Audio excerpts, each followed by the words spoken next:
ಆತ್ಮೀಯ ವಿದ್ಯಾರ್ಥಿಗಳಿಗೆ ನಿಮ್ಮ ನೆಚ್ಚಿನ ಚಾನಲ್ ಆಗಿರುವ BGS ಸ್ಪರ್ಧಾ ಅಕಾಡೆಮಿಗೆ ಸ್ವಾಗತ ಸುಸ್ವಾಗತ. ಪ್ರೀತಿಯ ವಿದ್ಯಾರ್ಥಿಗಳೇ, ಪ್ರಥಮ PUC ಕನ್ನಡ ವಿಷಯದಲ್ಲಿ ಬರುವ ಗದ್ಯ ಪದ್ಯಗಳ ಅತ್ಯಂತ ಸುಂದರವಾದ ನೋಟ್ಸನ್ನು ತಯಾರಿಸಿ ಇಲ್ಲಿ ಚರ್ಚೆ ಮಾಡ್ತಾ ಇದ್ದೇನೆ. ಇನ್ನು ಯಾರೆಲ್ಲ ನಮ್ಮ ಚಾನಲ್ಗೆ ಸಬ್ಸ್ಕ್ರೈಬ್ ಆಗಿಲ್ಲ ಆದಷ್ಟು ಬೇಗನೆ ಸಬ್ಸ್ಕ್ರೈಬ್ ಮಾಡಿಕೊಳ್ಳಿ. ಇಲ್ಲಿ ಬರುವ ಗದ್ಯ ಪದ್ಯಗಳ ಅವುಗಳ ಹಿಂದುಗಡೆ ಇರುವ ಅಭ್ಯಾಸ ಪ್ರಶ್ನೆಗಳನ್ನು ಇಲ್ಲಿ ಚರ್ಚೆ ಮಾಡ್ತಾ ಇದ್ದೇನೆ. ವಿದ್ಯಾರ್ಥಿಗಳು ನೋಡಿಕೋಬಹುದು. ಮೊದಲನೆಯ ಪದ್ಯ ದುರ್ಯೋಧನ ವಿಲಾಪ. ಈ ದುರ್ಯೋಧನ ವಿಲಾಪದಲ್ಲಿ ಬರುವ 1 ಅಂಕದ ಪ್ರಶ್ನೆಗಳು, 2 ಅಂಕದ ಪ್ರಶ್ನೆಗಳು, ಸಂದರ್ಭ ಹಾಗೂ ಸ್ವಾರಸ್ಯ 4 ಅಂಕದ ಪ್ರಶ್ನೆಗಳಿಗೆ ಇಲ್ಲಿ ಉತ್ತರವನ್ನು ಕೊಡ್ತಾ ಇದ್ದೇನೆ. ವಿದ್ಯಾರ್ಥಿಗಳು ನೋಡಿಕೊಳ್ಳಬಹುದು. ಮೊದಲಿಗೆ ರನ್ನಕವಿ ಪರಿಚಯವನ್ನು ನೋಡೋಣ ಸಂಕ್ಷಿಪ್ತವಾಗಿ. ಕವಿ ರನ್ನಕವಿ ಬರೆದ ಸಾಹಸ ಭೀಮ ವಿಜಯ ಅಥವಾ ಗದಾಯುದ್ಧ ಎಂಬ ಈ ಚಂಪೂ ಕಾವ್ಯದಿಂದ ದುರ್ಯೋಧನ ವಿಲಾಪ ಎಂಬ 5 ಪದ್ಯಗಳನ್ನು ಇಲ್ಲಿ ನಿಮಗೆ ಕೊಟ್ಟಿದ್ದಾರೆ. ಅದಕ್ಕೆ ಸಂಬಂಧಿಸಿದ ಪ್ರಶ್ನೋತ್ತರಗಳು. ರನ್ನಕವಿಯ ಕಾಲಮಾನ 949 ಅಂತ ಹೇಳ್ಬೋದು. ಈತನಿಗೆ ಬಿರುದು ಕವಿಚಕ್ರವರ್ತಿ ಅಥವಾ ಶಕ್ತಿ ಕವಿ ಅನ್ನೋದು ಈತನ ಬಿರುದಾಗಿತ್ತು. ಇಲ್ಲಿ ಬರುವ 1 ಅಂಕದ ಪ್ರಶ್ನೆಗಳು, ಇವುಗಳನ್ನು ನಿಮ್ಮ ಪರೀಕ್ಷೆಯಲ್ಲಿ ಬಹು ಆಯ್ಕೆಯ ರೂಪದಲ್ಲಿ ಬರಲಿಕ್ಕೆ ಕೊಡ್ತಾರೆ. ಅದಕ್ಕಾಗಿ ಇಲ್ಲಿ ನಾನು ಬಹು ಆಯ್ಕೆ ರೂಪದಲ್ಲಿಯೇ ಇವುಗಳನ್ನು ಚರ್ಚೆ ಮಾಡ್ತಾ ಇದ್ದೇನೆ. ವಿದ್ಯಾರ್ಥಿಗಳಿಗೆ ಅನುಕೂಲವಾಗಬಹುದು. 1 ಅಂಕದ ಪ್ರಶ್ನೆಗಳು. ಮೊದಲನೆಯ ಪ್ರಶ್ನೆ, ದುರ್ಯೋಧನ ರಣರಂಗದಲ್ಲಿ ಏನನ್ನು ಮೆಟ್ಟಿ ನಡೆದನು? ಇದಕ್ಕೆ ಸರಿಯಾದ ಉತ್ತರ ಊದಿಕೊಂಡ ಹೆಣಗಳು ಅಂತ ಇದೆ, ಅಥವಾ ಭಾರೀ ಹೆಣಗಳನ್ನು ಮೆಟ್ಟಿ ನಡೆದನು ಅಂತ ಬರೆದರೆ ಸರಿ ಉತ್ತರ ಆಗುತ್ತೆ. ಪ್ರಶ್ನೆ 2, ರಣರಂಗದಲ್ಲಿ ಸಾಗುವಾಗ ದುರ್ಯೋಧನ ಯಾರ ಹೆಗಲನ್ನು ಆಶ್ರಯಿಸಿದ್ದನು? ಇದಕ್ಕೆ ಸರಿಯಾದ ಉತ್ತರ ಈ ಸಂಜಯ ಅನ್ನೋದು ಸರಿಯಾದ ಉತ್ತರ ಆಗಿದೆ. ಶಿವನನ್ನು ಹೀಗೂ ಕರೆಯುವರು. ಮುಂದಿನ ಪ್ರಶ್ನೆ, ಶಿವನನ್ನು ಹೀಗೂ ಕರೆಯುವರು. ಸರಿಯಾದ ಉತ್ತರ ಆ ಪಿನಾಕಪಾಣಿ ಎಂದು ಕರೆಯುವರು ಅಂತ ಆಗ್ಬೋದು. ಪ್ರಶ್ನೆ ಸಂಖ್ಯೆ 4, ಕುಂಭಸಂಭವ ಯಾರು? ಈ ಸರಿಯಾದ ಉತ್ತರ ಈ ದ್ರೋಣಾಚಾರ್ಯನಿಗೆ ಕುಂಭಸಂಭವ ಎನ್ನುವರು. ನಂತರ ಪ್ರಶ್ನೆ ಸಂಖ್ಯೆ 5, ಪೊಕ್ಕು ರಣಜೀರದೊಳ್ ಅರಿಂಡ್ರಪರ ನಿಕ್ಕಿದ ನರಸುತ ಎಂಬ ದುರ್ಯೋಧನನ ಮೆಚ್ಚುಗೆಯ ಮಾತು ಇವನ ಕುರಿತದ್ದು, ಯಾರ ಕುರಿತದ್ದು ಅಂತಲೂ ಕೂಡ ಇಲ್ಲಿ ಪ್ರಶ್ನೆ ಆಗುತ್ತೆ. ಇದಕ್ಕೆ ಸರಿಯಾದ ಉತ್ತರ ಈ ಅಭಿಮನ್ಯು ಅನ್ನೋದು ಸರಿಯಾದ ಉತ್ತರ. ಪ್ರಶ್ನೆ 6, ಚಕ್ರವ್ಯೂಹವನ್ನು ರಚಿಸಿದವರು ಯಾರು? ಸರಿಯಾದ ಉತ್ತರ ಆ ದ್ರೋಣಾಚಾರ್ಯ. ಮುಂದಿನ ಪ್ರಶ್ನೆ ಸಂಖ್ಯೆ 7, ದುರ್ಯೋಧನ ಮಗನ ಹೆಸರು ಅಂತ ಕೊಟ್ಟಿದ್ದಾರೆ. ಸರಿಯಾದ ಉತ್ತರ ಆ ಲಕ್ಷಣಕುಮಾರ. ಪ್ರಶ್ನೆ 8, ಜನಕಂಗೆ ಜಲಾಂಜಲಿಯಂ ತನುಭವಂ ಕಡುವುದುಚಿತಂ ಎಂಬಲ್ಲಿ ದುರ್ಯೋಧನ ಹೇಳುತ್ತಿರುವುದು ಇವರ ಕುರಿತಾಗಿ, ಯಾರ ಕುರಿತಾಗಿ ಅಂತಂದರೆ ಸರಿಯಾದ ಉತ್ತರ ಅ ಮಗ ತಂದೆಗೆ ಅಂತಿಮ ಗೌರವ ಸಲ್ಲಿಸುವುದು ಕ್ರಮ, ಅಥವಾ ಮಗನಾದವನು ತಂದೆಗೆ ಜಲಾಂಜಲಿಯನ್ನು ಕೊಡುವುದು ಲೋಕದ ರೂಢಿ ಅನ್ನೋದು ಸರಿ ಉತ್ತರ. ನಂತರ ಪ್ರಶ್ನೆ ಸಂಖ್ಯೆ 9, ಆನರಿವೆಂ ಪ್ರತೆ ಅರಿವಳ್ ದಾನವರಿಪು ಅರಿವನ್ ಅರ್ಕನ್ನರಿವಂ ಎಂಬ ಸಾಲುಗಳಲ್ಲಿ ವ್ಯಕ್ತಿಗಳು ಕ್ರಮವಾಗಿ ಯಾರು ಅಂತಂದರೆ ಸರಿಯಾದ ಉತ್ತರ ಈ ಅನ್ನೋದು ದುರ್ಯೋಧನ. ಆನರಿವಂ ಅಂತಂದರೆ ದುರ್ಯೋಧನ, ಪ್ರತೆ ಅಂತಂದರೆ ಕುಂತಿ, ಅರ್ಕ ಅಂತಂದರೆ ದಾನವರಿಪು ಅಂತಂದರೆ ಸೂರ್ಯ, ಅರ್ಕ ಅಂತಂದರೆ ದಾನವರಿಪು ಅಂತಂದರೆ ಕೃಷ್ಣ, ಅರ್ಕ ಅಂತಂದರೆ ಸೂರ್ಯ. ಇಲ್ಲಿ ಸರಿಯಾದ ಉತ್ತರ ಇದಾಗ್ತದೆ. ಅದಾದಮೇಲೆ 10ನೇ ಕ್ವೆಶ್ಚನ್ನು, ಇವನನ್ನು ದಿವ್ಯಜ್ಞಾನಿ ಎಂದು ಕರೆಯಲಾಗಿದೆ. ಸರಿಯಾದ ಉತ್ತರ ಈ ಸಹದೇವನನ್ನು ದಿವ್ಯಜ್ಞಾನಿ ಎಂದು ಕರೆಯಲಾಗಿದೆ. ನಂತರ 11, ಅಂಗಾಧಿಪತಿ ಯಾರು? ಉತ್ತರ ಈ ಅನ್ನೋದು ಈ ಕರ್ಣ, ಅಂಗದೇಶದ ಅಂಗಾಧಿಪತಿ ಕರ್ಣನಾಗಿದ್ದಾನೆ. ಮುಂದಿನ ಪ್ರಶ್ನೆ 12, ಹರಿಯು ಕರ್ಣನಿಂದ ಏನನ್ನು ದಾನವಾಗಿ ಬೇಡಿದ್ದನು ಅಂತ ಇದೆ. ಇದಕ್ಕೆ ಸರಿ ಉತ್ತರ ಕವಚ ಕುಂಡಲಗಳು ಅಥವಾ ಕವಚಗಳನ್ನು ದಾನವಾಗಿ ಬೇಡಿದ್ದನು ಎಂಬುದನ್ನು ಇಲ್ಲಿ ತಿಳ್ಕೋಬೋದು. ಇನ್ನು 2-3 ವಾಕ್ಯದಲ್ಲಿ ಉತ್ತರಿಸಿ ಅಥವಾ 2 ಅಂಕದ ಪ್ರಶ್ನೆಗಳಿಗೆ ಸರಿ ಉತ್ತರಗಳನ್ನು ನೋಡೋಣ. ಪ್ರಶ್ನೆ ಸಂಖ್ಯೆ 1 ಹೀಗಿದೆ, ರಣರಂಗದಲ್ಲಿ ಬಿದ್ದಿದ್ದ ಅಭಿಮನ್ಯುವಿನ ಕಳೆಬರಹ ಯಾವ ರೀತಿ ಕಾಣುತ್ತಿತ್ತು? ಇದಕ್ಕೆ ಸರಿ ಉತ್ತರ ಹೀಗಿದೆ. ಉತ್ತರ, ರಣರಂಗದಲ್ಲಿ ಬಿದ್ದಿದ್ದ ಅಭಿಮನ್ಯುವಿನ ಕಳೆಬರಹ ಅರ್ಧ ಮುಚ್ಚಿದ ಕಣ್ಣು, ಯುದ್ಧದ ಉತ್ಸಾಹದಿಂದ ಅರಳಿದ ಮುಖ, ಶತ್ರುಗಳ ಬಾಣದ ಹೊಡೆತದಿಂದ ಜರ್ಜರಿತವಾದ ದೇಹ ಬಿಸಿ ರಕ್ತದ ಸಮುದ್ರದಲ್ಲಿ ಅದ್ದು ಬಿದ್ದಂತೆ ಕಾಣುತ್ತಿತ್ತು ಅಂತ ಬರೆದ್ರೆ 2 ಅಂಕ ಸಿಗ್ತದೆ. ಎರಡನೆಯ ಪ್ರಶ್ನೆ, ದುರ್ಯೋಧನ ತನ್ನ ಮಗನ ಶವವನ್ನು ಕಂಡು ಹೇಗೆ ವ್ಯಥೆಪಡುತ್ತಾನೆ? ಉತ್ತರ ಹೀಗಿದೆ: ದುರ್ಯೋಧನ ತನ್ನ ಮಗನ ಶವವನ್ನು ಕಂಡು, ಮಗನಾದವನು ತಂದೆಗೆ ಎಳ್ಳು ನೀರು ಬಿಡುವುದು ಲೋಕದ ರೂಢಿ. ಆದರೆ ಈಗ ಅದಕ್ಕೆ ವಿರುದ್ಧವಾಗಿ ನಾನು ನಿನಗೆ ತರ್ಪಣ ಕೊಡುವಂತಾಯಿತಲ್ಲ, ನೀನು ಈ ರೀತಿಯ ಕ್ರಮವನ್ನು ತಪ್ಪಿಸಿ ಹೋಗಬಹುದೇ ಎಂದು ಮಗನನ್ನು ಕುರಿತು ಆತ ವ್ಯಥೆಪಡುತ್ತಾನೆ. ಮುಂದಿನ ಪ್ರಶ್ನೆ ಹೀಗಿದೆ: ದುಶ್ಯಾಸನನು ಅಣ್ಣನಿಗೆ ತೋರಿದ್ದ ವಿನಯಶೀಲತೆ ಯಾವುದು? ಉತ್ತರ ಹೀಗಿದೆ: ದುಶ್ಯಾಸನನು ಅಣ್ಣನಿಗೆ ತೋರಿದ್ದ ವಿನಯಶೀಲತೆ, ದುರ್ಯೋಧನ ಕುಡಿದಾದ ನಂತರ ಕುಂತಿದೇವಿಯ ಎದೆಹಾಲನ್ನು ಕುಡಿದವನು, ಸೋಮರಸವನ್ನು ಕುಡಿದವನು, ಉತ್ತಮವಾದ ಭೋಜನವನ್ನು ದುರ್ಯೋಧನನ ನಂತರ ಸೇವಿಸಿದವನು. ಆತ ಚಿಕ್ಕಂದಿನಿಂದಲೂ ಎಲ್ಲಿಯೂ ಅಣ್ಣನಾದ ದುರ್ಯೋಧನನನ್ನು ಮೀರಿ ಹೋಗಲಿಲ್ಲ, ವಿನಯ ಉಲ್ಲಂಘನೆ ಮಾಡಿದವನಲ್ಲ ಅಂತ ಬರ್ತದೆ. ಎಂದಿಗೂ ವಿನಯವನ್ನು ಉಲ್ಲಂಘನೆ ಮಾಡಿದಿಲ್ಲ ಎಂದು ದುಶ್ಯಾಸನನು ಅಣ್ಣನಾದ ದುರ್ಯೋಧನನಿಗೆ ತೋರಿದ್ದ ವಿನಯಶೀಲತೆಯಾಗಿದೆ. 4ನೇ ಪ್ರಶ್ನೆ, ಕರ್ಣನ ಜನ್ಮ ರಹಸ್ಯವನ್ನು ಯಾರು ಯಾರು ಅರಿತಿದ್ದರು ಅಂತ ಇದೆ. ಉತ್ತರ: ಕರ್ಣನ ಜನ್ಮ ರಹಸ್ಯವನ್ನು ದುರ್ಯೋಧನ, ಕುಂತಿ, ಸೂರ್ಯದೇವ, ಕೃಷ್ಣ, ಸಹದೇವನು ಅರಿತಿದ್ದನು ಅಂತ ಇದ್ದಾರೆ. ಇದಕ್ಕೆ ಸರಿಯಾದ ಉತ್ತರ. ಈಗಾಗಲೇ 1 ಅಂಕದಲ್ಲಿ ಈ ಪ್ರಶ್ನೆಯನ್ನು ನೋಡಿದ್ದೀವಿ. ದುರ್ಯೋಧನನು ಕರ್ಣನ ದಾನಗುಣವನ್ನು ಹೇಗೆ ಪ್ರಶಂಸಿಸಿದ್ದಾನೆ? 5ನೇ ಪ್ರಶ್ನೆ. ಉತ್ತರ ಹೀಗಿದೆ: ಹರಿಯು ಬಂದು ಬೇಡಿದಾಗ ಕವಚ ಕುಂಡಲಗಳನ್ನು ನೀನು ಕತ್ತರಿಸಿಕೊಟ್ಟೆ. ಕುಂತಿ ಬಂದು ಬೇಡಿದಾಗ ಕೇಳಲು ದಿವ್ಯಾಸ್ತ್ರಗಳನ್ನು ಅಂಜದೆ ಕೊಟ್ಟೆ. ನಿನಗೆ ಸರಿಸಮನಾಗಿರುವ ವೀರರು ಶೂರತ್ವದಲ್ಲಾಗಲಿ ದಾನ ಮಾಡುವುದರಲ್ಲಾಗಲಿ ಯಾರೂ ಇಲ್ಲ ಎಂದು ದುರ್ಯೋಧನ ಕರ್ಣನ ದಾನಗುಣವನ್ನು ಪ್ರಶಂಸಿಸಿದ್ದಾನೆ.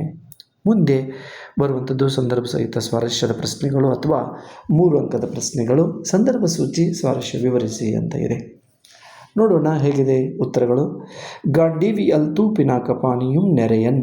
ಇದಕ್ಕೆ ಸಂದರ್ಭ ಸ್ವಾರಸ್ಯ ಹೇಗೆ ಬರ್ತದೆ ಅಂತಂದರೆ, ಆಯ್ಕೆ: ಈ ಮೇಲಿನ ವಾಕ್ಯವನ್ನು ಕವಿರನ್ನ ಬರೆದ ಸಾಹಸ ಭೀಮ ವಿಜಯಂ ಎಂಬ ಕಾವ್ಯದಿಂದ ಆರಿಸಿ ಇಟ್ಟಿರುವ ದುರ್ಯೋಧನ ವಿಲಾಪ. ನೋಡಿ, ಈ ಮೇಲಿನ ವಾಕ್ಯವನ್ನು ಹೀಗೆ ಬರೀಬೇಕು. ಈ ಮೇಲಿನ ವಾಕ್ಯವನ್ನು ರನ್ನ ಬರೆದಿರುವ ಸಾಹಸ ಭೀಮ ವಿಜಯಂ ಕಾವ್ಯದಿಂದ ಆರಿಸಿ ಅಥವಾ ಆಯ್ದ ದುರ್ಯೋಧನ ವಿಲಾಪ ಎಂಬ ಪದ್ಯಭಾಗದಿಂದ ಆರಿಸಿಕೊಳ್ಳಲಾಗಿದೆ. ಇಷ್ಟು ಬರೆದರೆ 1 ಅಂಕ.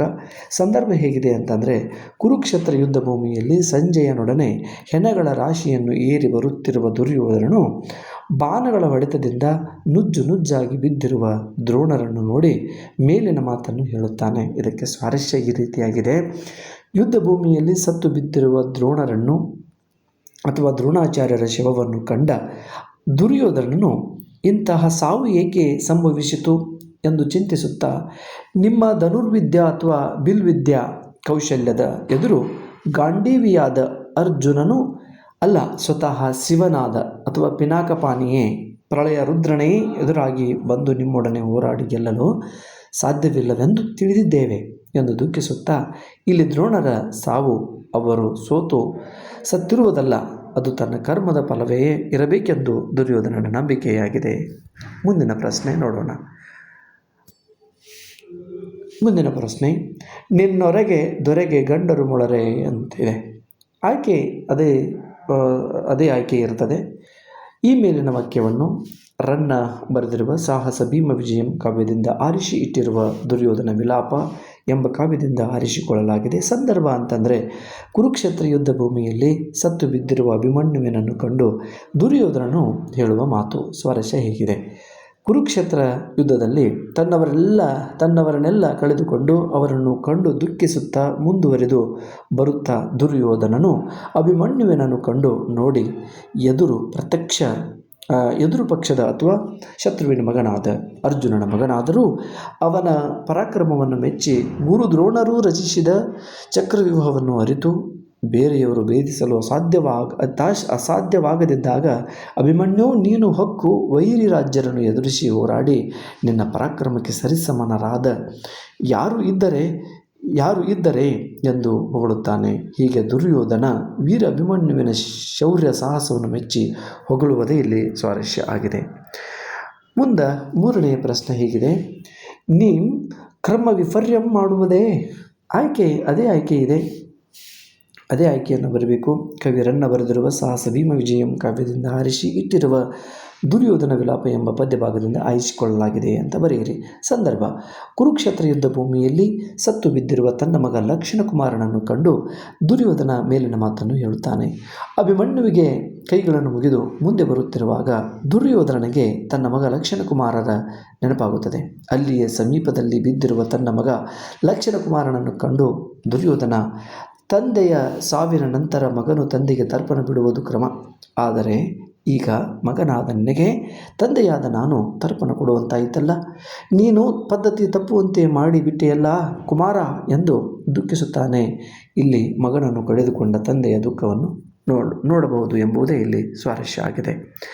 ನಂತರ 4ನೆಯ ಸಂದರ್ಭ: ಜನನಿ ಸ್ತನ್ಯಮನ್ ಉಂಡೆನ್ ಆಂ ಬಳಿಕ ನೀಂ. ಇದಕ್ಕೆ ಅದೇ ಒಂದು ಆಯ್ಕೆ ಆಗಿರ್ತದೆ. ಆಯ್ಕೆ ಮೇಲಿನ ವಾಕ್ಯವನ್ನು ಕವಿ ರನ್ನ ಬರೆದಿರುವ ಸಾಹಸ ಭೀಮ ವಿಜಯಂ ಕಾವ್ಯದಿಂದ ಆರಿಸಿ ಇಟ್ಟಿರುವ ದುರ್ಯೋಧನ ವಿಲಾಪ ಎಂಬ ಪದ್ಯ ಭಾಗದಿಂದ ಆರಿಸಿಕೊಳ್ಳಲಾಗಿದೆ. ಸಂದರ್ಭ ಹೀಗಿದೆ: ಕುರುಕ್ಷೇತ್ರ ಯುದ್ಧ ಭೂಮಿಯಲ್ಲಿ ಭೀಮನಿಂದ ಹತನಾಗಿ ಸತ್ತು ಬಿದ್ದಿರುವ ತನ್ನ ತಮ್ಮನಾದ ದುಶ್ಯಾಸನನನ್ನು ಕಂಡು ದುರ್ಯೋಧನ ದುಃಖಿಸುತ್ತಾ ಮೇಲಿನಂತೆ ಈ ಮಾತನ್ನು ಹೇಳ್ತಾನೆ. ಸ್ವಾರಸ್ಯ ಹೀಗಿದೆ: ಯುದ್ಧ ಭೂಮಿಯಲ್ಲಿ ತನ್ನವರನ್ನು ಕಳೆದುಕೊಂಡು ದುಃಖಿಸುತ್ತಾ ಬರುತ್ತಿರುವ ದುರ್ಯೋಧನನನ್ನು ಭೀಮನ ಗದಾ ಪ್ರಹಾರದಿಂದ ರಕ್ತದ ಮಡುವಿನಲ್ಲಿ ಬಿದ್ದಿದ್ದ ತನ್ನ ತಮ್ಮನಾದ ದುಶ್ಯಾಸನನನ್ನು ನೋಡಿ, ತಾಯಿ ಎದೆಹಾಲು ಸೇವಿಸುವುದರಲ್ಲಿ, ಸೋಮಾಮೃತ ಸೇವಿಸುವುದರಲ್ಲಿ ಎಲ್ಲದರಲ್ಲಿಯೂ ನಾನೇ ಹಿರಿಯನಾಗಿದ್ದೆ. ನೀನು ಬಾಲ್ಯದಿಂದ ಎಂದಿಗೂ ಕ್ರಮ ತಪ್ಪಿಸುವುದೇ ಇಲ್ಲ. ಆದರೆ ಯುದ್ಧದಲ್ಲಿ ಮಾತ್ರ ನೀನು ಸರದಿಯನ್ನು ಮೀರಿ ನನ್ನನ್ನು ಹಿಂದಿಕ್ಕಿ ನೀನು ಮುಂದೆ ಹೋಗಿ ಮರಣವನ್ನು ಹೊಂದಿದೆಯಲ್ಲ ಎಂದು ಪ್ರಲಾಪಿಸುತ್ತಾನೆ. ಇದು ಸ್ವಾರಸ್ಯ ಆಗಿದೆ. ಮುಂದೆ 5ನೆಯ ಪ್ರಶ್ನೆ: ಈಗಳ್ ನೀನು ಮಗಳ್ದೆತ್ತ ಹೋದೆಯೋ ಅಂಗಾಧಿಪತಿ.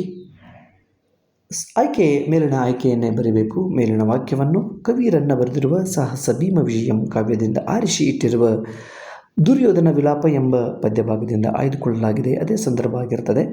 ಸ್ವಾರಸ್ಯ ಸಂದರ್ಭ ನೋಡೋಣ. ಸಂದರ್ಭ: ಕುರುಕ್ಷೇತ್ರ ಯುದ್ಧ ಭೂಮಿಯಲ್ಲಿ ತನ್ನ ಆಪ್ತ ಮಿತ್ರನಾದ ಕರ್ಣನ ಶವವನ್ನು ಕಂಡು ಅದರ ಮುಂದೆ ದುಃಖಿಸುವ ದುರ್ಯೋಧನ ಈ ಮಾತು ಮೇಲಿನಂತೆ ಹೇಳುತ್ತಾನೆ. ತನ್ನ ತಮ್ಮ ದುಶ್ಯಾಸನನ ಶವವನ್ನು ನೋಡಲಾಗದೆ ದುರ್ಯೋಧನನು ಮುಂದೆ ಬರುತ್ತಾ ಕರ್ಣನ ಶವವನ್ನು ನೋಡುತ್ತಾನೆ. ಅದರ ಮುಂದೆ ಕುಳಿತು, ನಾನು ದುಶ್ಯಾಸನ ಹಾಗೂ ನೀನು ಮೂವರೇ ಯಾವಾಗಲೂ ಒಂದಾಗಿರುತ್ತಿದ್ದೆವು. ಆತನು ತೀರಿಕೊಂಡ ನಂತರ ನೀನೂ ನಾನು ಇಬ್ಬರೇ ಆಗಿದ್ದೆವು. ಈಗ ನೀನೂ ಸಹ ನನ್ನನ್ನು ಬಿಟ್ಟು ಎಲ್ಲಿಗೆ ಹೋದೆಯೋ ಎಂದು ರೋಧಿಸುತ್ತಾ ಕರ್ಣನ ಸಾವನ್ನು ನಂಬಲು ಸಾಧ್ಯವಾಗದ ಸ್ಥಿತಿಯಲ್ಲಿ ಕರ್ಣ ಇರುವುದನ್ನು ಇಲ್ಲಿ ನೋಡಬಹುದು.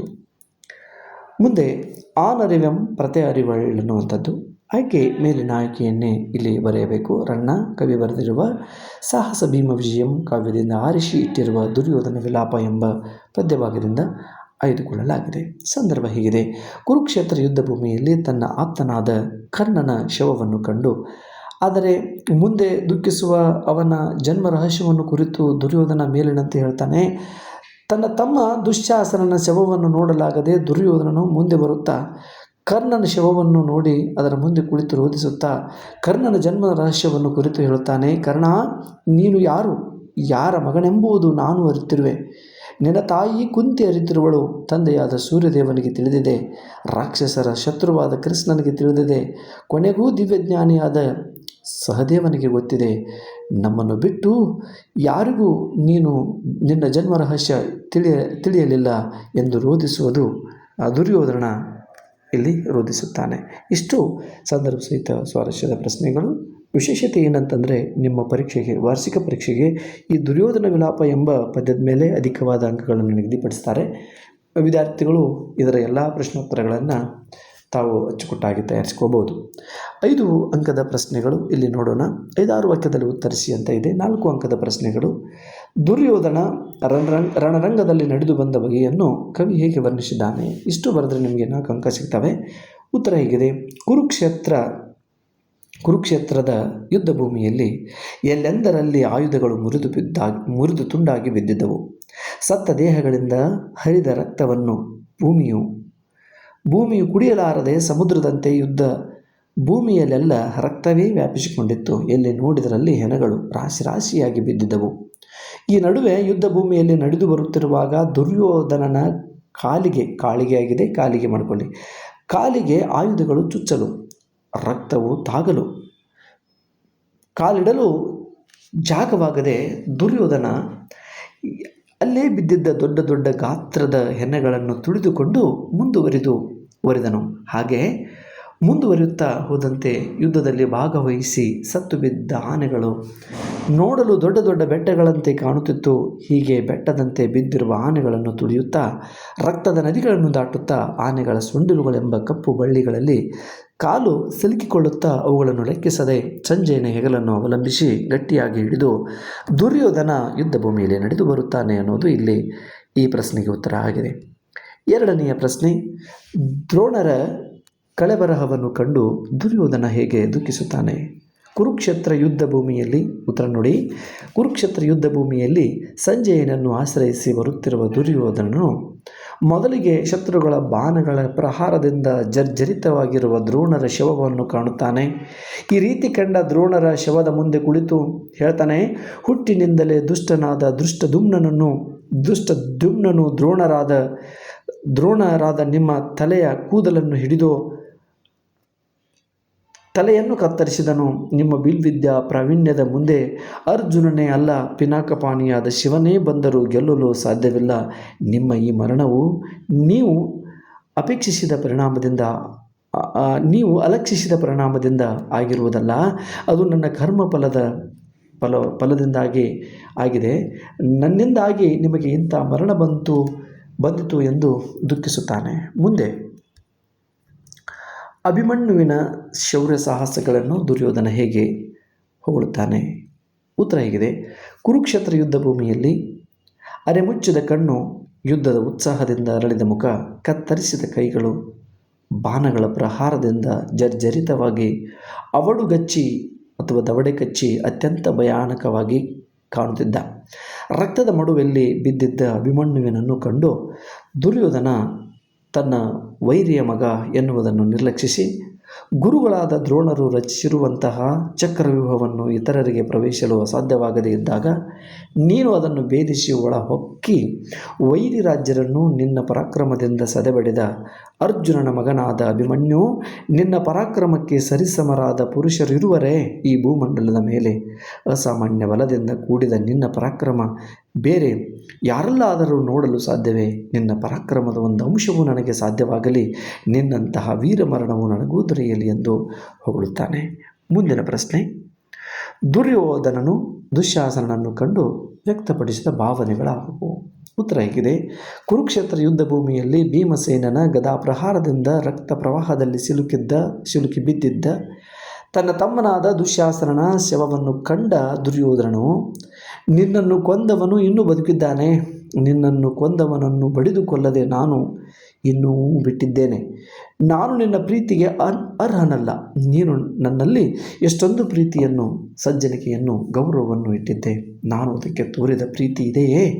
ತಾಯಿಯ ಎದೆ ಹಾಲನ್ನು ಮೊದಲು ನಾನು ಕುಡಿದೆ, ಆ ನಂತರ ನೀನು ಕುಡಿದೆ. ಸೋಮಾಮೃತವನ್ನು ಮೊದಲು ನಾನು ಕುಡಿದೆ, ಆ ನಂತರ ನೀನು ಕುಡಿದೆ. ದಿವ್ಯ ಭೋಜನವನ್ನು ಮೊದಲು ನಾನು ಸೇವಿಸಿದೆ, ಆ ನಂತರ ನೀನು ಸೇವಿಸಿದೆ. ಬಾಲ್ಯದಿಂದ ಇಲ್ಲಿಯವರೆಗೂ ನೀನು ಸರದಿಯನ್ನು ತಪ್ಪಿಸಿ ನಡೆದವನಲ್ಲ, ನನ್ನನ್ನು ಮೀರಿ ಹೋದವನಲ್ಲ. ಆದರೆ ಇಂದು ಮರಣದಲ್ಲಿ ನನ್ನನ್ನು ಹಿಂದಕ್ಕೆ ಬಿಟ್ಟು ನೀನು ಮುಂದೆ ಹೋಗಿ ಸಾವನ್ನಪ್ಪಿದೆ. ಈ ಕ್ರಮವನ್ನು ತಪ್ಪಿಸಿದೆಯಲ್ಲ. ಅಯ್ಯೋ ಮಗನೇ ದುಶ್ಯಾಸನ ಎಂದು ರೋಧಿಸುತ್ತಾನೆ. ಮುಂದಿನ 5ನೆಯ ಪ್ರಶ್ನೆ, ಕರ್ಣನ ಉದಾತ್ತ ಗುಣಗಳನ್ನು ದುರ್ಯೋಧನ ಹೇಗೆ ಕೊಂಡಾಡಿದ್ದಾನೆ ಅಂತ ಇದೆ. ಉತ್ತರ ಹೇಗಿದೆ. ಕುರುಕ್ಷೇತ್ರ ಯುದ್ಧ ಭೂಮಿಯಲ್ಲಿ ದುಶ್ಯಾಸನನ ಶವವನ್ನು ನೋಡಿ ಮುಂದುವರಿದ ದುರ್ಯೋಧನ ತನ್ನ ಆಪ್ತಗೆಳೆಯನಾದ ಕರ್ಣನ ಶವವನ್ನು ಕಂಡು, ದುಶ್ಯಾಸನ, ನಾನು ನೀನು ಮೂವರು ಸದಾ ಒಟ್ಟಿಗೆ ಇರುತ್ತಿದ್ದೆವು. ಈಗ ದುಶ್ಯಾಸನನ ಮರಣದ ನಂತರ ನಾನು ನೀನು ಇಬ್ಬರೇ ಎಂದು ತಿಳಿದಿದ್ದೆ. ಈಗ ನೀನು ನನ್ನನ್ನು ಬಿಟ್ಟು ಎಲ್ಲಿಗೆ ಹೋದೆ? ನಿನ್ನ ಗೆಳೆಯನಾದ ನಾನು ಬಂದಿದ್ದು ನೋಡದೆ, ಮಾತನಾಡದೆ, ಅಪ್ಪಿಕೊಳ್ಳದೆ, ಜಿಯ ಎನ್ನದೆ, ಒಡೆಯ ಎನ್ನದೆ, ಏನಪ್ಪನೆ ಎಂದು ಕೇಳದೆ, ಯಾಕೆ ಇನ್ನೂ ಸುಮ್ಮನೆ ಮಲಗಿರುವೆ? ಮರು ಮಾತನಾಡದೆ ಸುಮ್ಮನೆ ಮಲಗಿರುವೆ? ಕರ್ಣ, ನೀನು ಇರುವ ಜಾಗದಲ್ಲಿ ಸುಳ್ಳು, ಅತಿ ಆಸೆ, ಭಯ ಯಾವುದಕ್ಕೂ ಅವಕಾಶವಿಲ್ಲ. ಸತ್ಯ, ತ್ಯಾಗ, ಪರಾಕ್ರಮ ಇವುಗಳಿಗೆಲ್ಲ ನೀನೇ ಮೊಟ್ಟ ಮೊದಲಿಗನಾಗಿದ್ದೆ. ಇಂದ್ರನು ಬಂದು ನಿನ್ನ ಕವಚಗಳನ್ನು ಬೇಡಿದರೆ ಕವಚ ಕುಂಡಲಗಳನ್ನು ಕೊಟ್ಟೆ. ನಿನ್ನ ತಾಯಿ ಕುಂತಿ ದಿವ್ಯಾಸ್ತ್ರಗಳನ್ನು ಬೇಡಿದಾಗ ಅಳುಕದೆ ಕೊಟ್ಟೆ. ಅಂಜದೆ ಅಳುಕದೆ ನೀಡಿದೆ. ನಿನಗೆ ಸರಿಸಮಾನರಾದ ಅಥವಾ ಸಮಾನರಾದ ದಾನಶೂರರು ಹಾಗೂ ಪರಾಕ್ರಮಿಗಳು ಯಾರೂ ಇರಲು ಸಾಧ್ಯವಿಲ್ಲ ಎಂದು ಕೊಂಡಾಡಿದ್ದಾನೆ. ಮುಂದಿನ ಈ ಪ್ರಶ್ನೆ, ಇಷ್ಟು ಪ್ರಶ್ನೆಗಳಿವೆ. ಈ ಒಂದು ಪದ್ಯದ ಮೇಲೆ ಏನಾದರೂ ಅಥವಾ ಹಿಂದಿನ ಪ್ರಶ್ನೆ ಪತ್ರಿಕೆಯಲ್ಲಿ ಕೇಳಿದ್ದಾರೆ, ಈ ಪದ್ಯದ ಮೇಲೆ ಏನಾದರೂ 40ನೇ ಪ್ರಶ್ನೆಗೆ 4 ಅಂಕಕ್ಕೆ ಕೊಟ್ಟರೆ ಹೀಗೆ ಇದಕ್ಕೆ ಉತ್ತರಿಸಬಹುದು. ಇಲ್ಲಿ ಕೊಟ್ಟಿರುವಂಥ ಪದ್ಯವನ್ನು ಆಧರಿಸಿ ಕೇಳಿರುವ ಪ್ರಶ್ನೆಗಳಿಗೆ ಉತ್ತರ ಬರೆಯಿರಿ. ಏನಾದರೂ ನಿಮ್ಮ ಪರೀಕ್ಷೆಯಲ್ಲಿ ಇದೇ ಪದ್ಯವನ್ನು ಕೊಟ್ಟರೆ ಇಲ್ಲಿ 1 ಅಂಕದ 2 ಪ್ರಶ್ನೆಗಳಿರ್ತವೆ, 2 ಅಂಕದ ಒಂದು ಪ್ರಶ್ನೆ ಇರ್ತದೆ, ಒಟ್ಟು 4 ಅಂಕ ಇರ್ತದೆ. ಉತ್ತರಿಸ್ಬೋದು.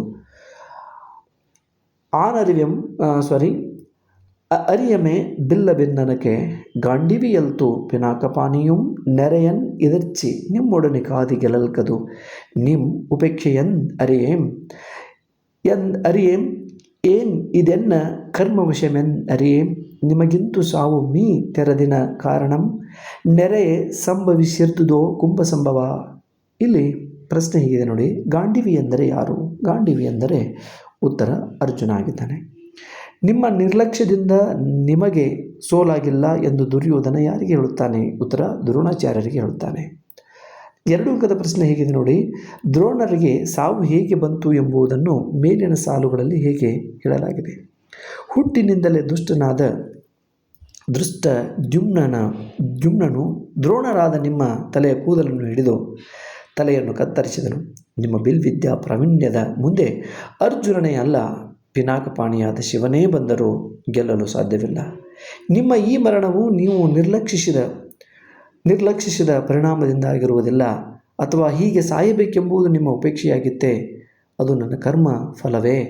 ನನ್ನಿಂದಾಗಿಯೇ ನಿಮಗೆ ಇಂಥ ಮರಣ ಬಂದಿತು ಎಂದು ಈ ಮೇಲಿನ ಪ್ರಶ್ನೆಗೆ ಹೀಗೆ ಉತ್ತರಿಸಲಾಗಿದೆ.